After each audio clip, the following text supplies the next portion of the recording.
Action! Kick those drawers. Sorry. Hope that's the first thing on that. Yeah, lads, I know I sent a few of you out in the Cutter J earlier to be trained up in casting off our offshore, so a show of hands, who went out in the Cutter J? I went out in the Cutter J, sir. All right, that's well. Now, the Cutter J is actually a similar boat to this true story that I'm about to tell you. Now, maybe we were out in the Cutter J for, about 45 minutes. Of course, Mr. London was late bringing them back into port because the man would be late for his own funeral. However, could you imagine spending weeks at a time just crammed in that small boat with nowhere to go? Could you imagine that? No, sir. It'd be so smelly. Where would you go to the bathroom, sir? Well, over the side, lad. Oh. Now, have you ever heard of an author named Herman Melville? Aye, sir, or no, sir? No, No, sir. sir. Well, perhaps you're more familiar with his opus, Moby Dick. Have you ever heard of that? Aye, sir, or no, sir? Aye, sir. Now, Herman Melville did not just make that story up. It is actually based on a real incident of a whaling ship called the Essex. The Essex was from an island called Nantucket. Does anyone know where that is? Aye, sir. Where is that, lad? It's off the coast of Massachusetts, sir. Aye, that is true. And for a long time, when your lanterns and lamps were still powered by whale oil, it was the whaling capital of the world. And so they had a great whaling tradition there. They'd do a few things differently, like they called their mates Met, for instance. They'd refer to loud officers as Spitfires. I encourage you lads to do a little research there. But this particular story involves a rather green captain by the name of George Pollard. And he had a rivalry with his first mate, Mr. Owen Chase. Now, lads, that's not a good way to run your ship. There needs to be a clear chain of command that the first mate follows the captain's lead. You saw Mr. Joyce is responsible for carrying out my will. Owen Chase felt that he should be the captain of the Essex. He felt he was more experienced and that Captain Pollard just got it because he was rich and his father was connected at the whaling company. So they weren't off to a great start. They'd also taken on a green hand crew, much like yourselves. In fact, when they were trying to set sail out of Nantucket, the lads were bungling the sheets and the canvas so badly that all the old salts gathered by the shore to, well, pretty much just laugh at them. And finally, they did manage to set sail, and, well, things went wrong pretty much right away. So they noticed a strong squall was blowing in off the starboard side. Mr. Chase advised Captain Pollard that perhaps they should take down the canvas, just in case. Pollard disagreed. The ship got caught in the storm with all of its sails out and nearly capsized. They'd lost a couple of their longboats, much like the Cutter J. Now, if you're a whaler, that is a huge problem, because those boats are what you hunt the whales in. Now, they'd lost a couple of their boats, but Pollard decided to continue on anyways. They sailed for hundreds of miles around Cape Horn, much like Balclutha has done many times. Their destination was the Pacific whaling grounds off the coast of Chile, where the whales will come to mate. And, well, they sailed through them. They didn't see any whales. A few other whalers passed by, mentioned they hadn't seen anything. But Captain Pollard was desperate. This was his first voyage. He wanted to look good. He wanted to bring back as much whale oil as possible to at least try and turn a profit, especially after the ship had suffered so much damage in that storm.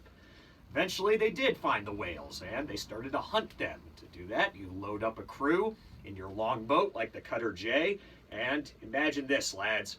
Imagine being in that Cutter J and trying to go after an animal that's even bigger than your boat and that nature has designed to work in the water. You're in the middle of the ocean. There is no land around you. You are taking on an animal that is bigger than you, angrier than you, in many cases smarter than you, and is also designed to function in water. It is incredibly difficult. What they would do is they'd go out rowing, looking for the whales. Whoever was manning the tiller, how you steer the longboat, that was a big deal. That was a position of high honor. You're steering your boat, you're in command. When you sight the whale, they say what many landlubbers have heard, "Thar she blows," as in the whale is breaching, coming up to the surface to breathe. And whoever was manning the tiller would then go forward on the longboat. I'm sure Mr. Nagel mentioned that the proper way to out your oars to make sure that you can go forward on the boat. Same situation. The front of the boat, they'd have their harpoon, a throwing spear that was designed to throw into the whales and is barbed. So once it's in, it gets stuck. So they would come forward, hand the tiller off to someone else, harpoon the whale. A line would secure the harpoon to the longboat. You then get taken on what's called the Nantucket sleigh ride. That enraged, wounded animal would drag your boat sometimes for miles till finally it would die of exhaustion. So now, not only did you have no control when you're going on the Nantucket sleigh ride, but you have to remember which way your ship was when it's all said and done. And again, you could get dragged for miles, open ocean, no landmarks. Now, most of the crew was out hunting. Back on board the Essex, the mothership, so to speak, was Mr. Chase, a couple other hands, and Mr. Chase was again rather frustrated that he did not get to go hunt whales. He thought the captain was slighting him. But something strange happened. A very large male sperm whale breached off the bow of the Essex, and it was acting very peculiar. It was thrashing violently in the water, very unusual for a whale. Then it seemed to hold still for a second as the few remaining crew of the Essex watched. Then that whale, completely out of nowhere, charged the ship. As fast as it can go, it hit the ship head on, right in the bow. The crew on board was knocked off their feet. They weren't really sure what happened. They thought they might have run aground. And then the whale appeared again, this time off the starboard side. But the impact had dazed it a bit, like you've been hit in the head before, lads. You know that second where you're feeling kind of woozy. That's how the whale was feeling. Now here's where things get controversial for Mr. Chase. He claims he had an opportunity to kill the whale at this point, but he didn't do it. What he said was the whale's tail was right next to the keel of his ship. And as we know, that is how we steer the ship. So if imagine this, he'd speared the whale, it would have gotten angry. It might have smashed the ship's rudder, and then they wouldn't be able to steer. They'd be stranded. But from what actually happened, they're probably going to wish that the broken rudder was the least of their problems. So they did nothing, hoping it would go away. But it didn't go away. That whale came about again, and again hit the ship dead on, this time a little bit to the port side, forward. And this animal was so powerful, it pushed the Essex backwards for hundreds of yards. This opened up a massive hole in the hold, and the ship started to sink. Now imagine this, you're out whaling, you're out hunting whales in a longboat, you row back, you've got your whale carcasses ready to be processed for that oil that is going to make you your money. You come back to find that most of your ship is underwater.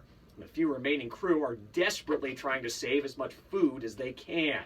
They did not save very much. They only had a few rations of hardtack, not much fresh water, most of it was soggy.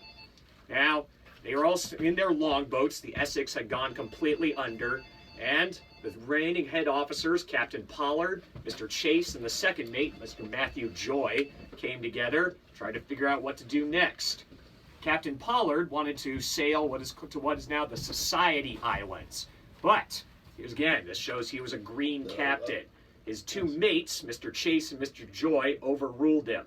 They convinced him that the Society Islands were home to cannibals, and that they would die if they went there. That wasn't true.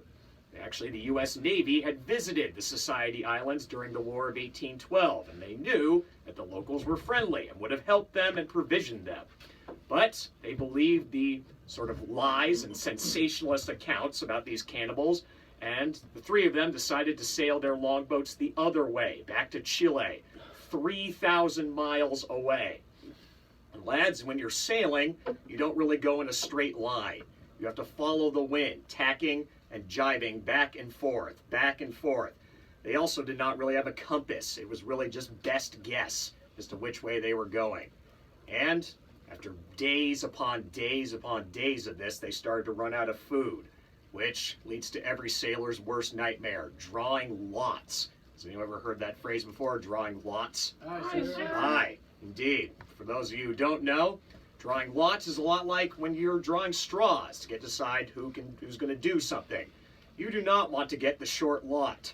It is understood that if you draw the short lot, you are voluntarily going to, well, die and allow the crew to eat you in order to survive. Now, that's what they were reduced to, lads. It was not a pretty picture. So they drew lots, and the crew slowly started dying off. The forecastle lads went first because they were the most malnourished, the most poorly treated. A majority of them were African American. It was not exactly a great time for them. And eventually, there were only a handful of survivors left. Mr. Chase, Captain Pollard, a couple of the midshipmen, pretty much everyone else had died. And they were picked up by a passing cargo ship, much like Balclutha, about 100 miles off the coast of Chile. It's a rather graphic scene that they found of men dying of starvation, having eaten their shipmates out of necessity. Well, many of the officers, with the exception of Mr. Joy, who also died during the journey, survived and made it back to Nantucket, and their story was widely known. But in Nantucket, nobody judged them because every sailor knows that in a life or death scenario like that, that's what you have to do. Whatever you need to do to get by is what you have to do out there. So lads, I will make sure we are never in that situation, but I want you to be aware that out in that bounding main, things can get dangerous, things can get unpredictable, and we are all in this together, and we need to respect the chain of command. I'm going to why I do not let my first mate and second mate try and overrule my judgment. I'm more experienced than them. I know what is best. So we need to make sure that the chain of command is always respected. Don't end up like Captain Pollard and the Essex. Aye, sir. Hip hip. Huzzah!